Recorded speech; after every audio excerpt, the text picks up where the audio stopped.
Hello students.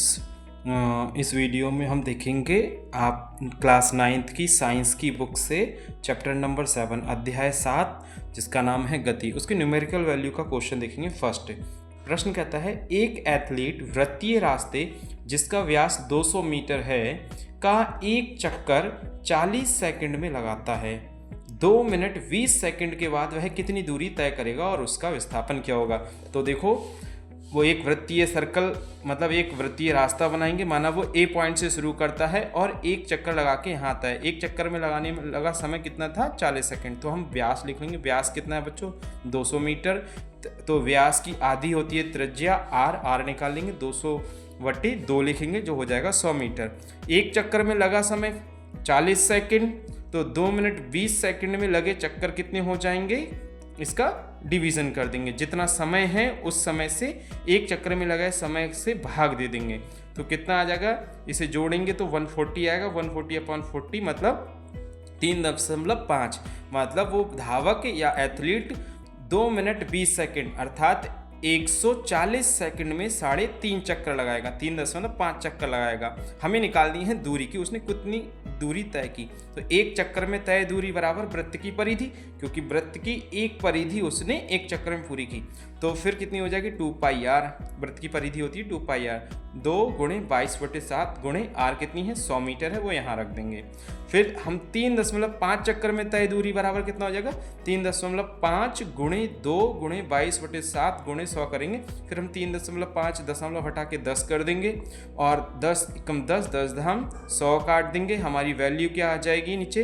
35 × 2 × 22 × 10/7। फिर 7 × 7 काट देंगे। 7 पंजे 35 काट देंगे। हमारे पास बचेगा 10 × 220। 22 धाम 220 और 5 दूनी 10। हमारे पास फिर कितना हो जाएगा?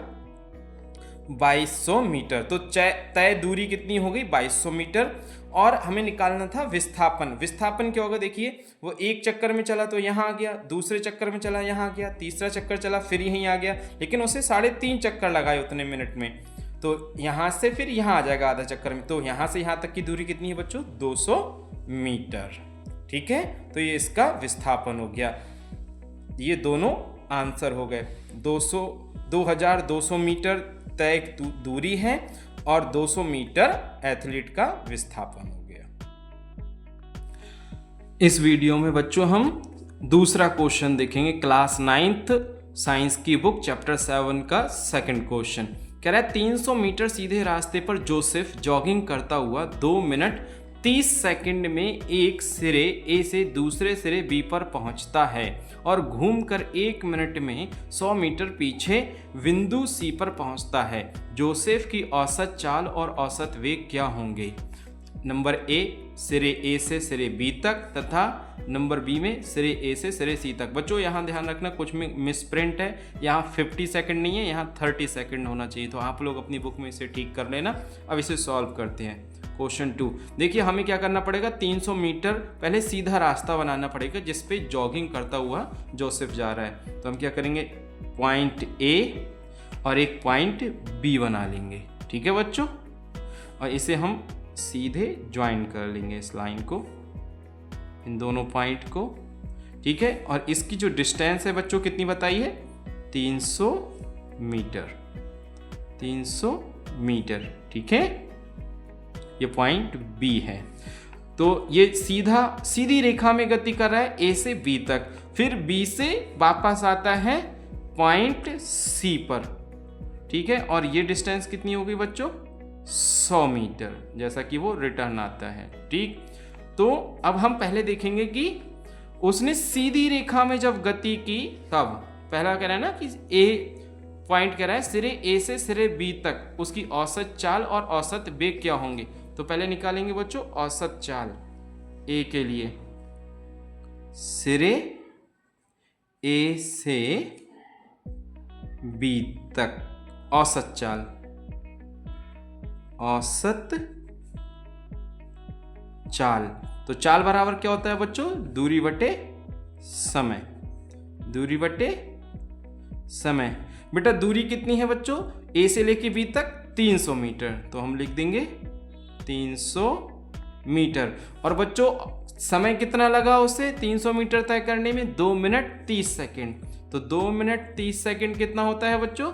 2 मिनट 30 सेकेंड कितना हो गया? आप कर देंगे 2 से गुणा कर देंगे, क्योंकि आपको इसको सेकंड में ही लिखना होता है। तो 2 गुणे 60 प्लस 30। अब इसे सही से कर लीजिए, सेकंड।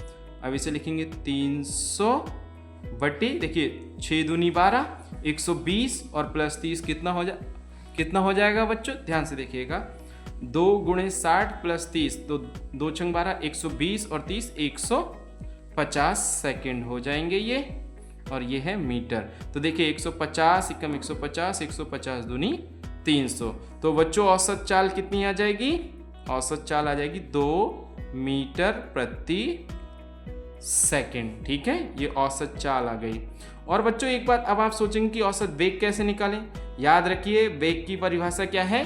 जब कोई वस्तु एक सीधी रेखा में एक ही चाल से चलती है तो वही उसका वेग भी हो जाता है। तो ये सीधी रेखा में चल रही है तो इसी चाल से चल रही है, इसलिए वेग भी यही हो जाएगा। तो औसत क्या लिखेंगे बच्चों?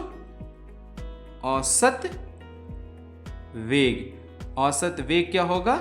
उसकी औसत चाल होगी। औसत चाल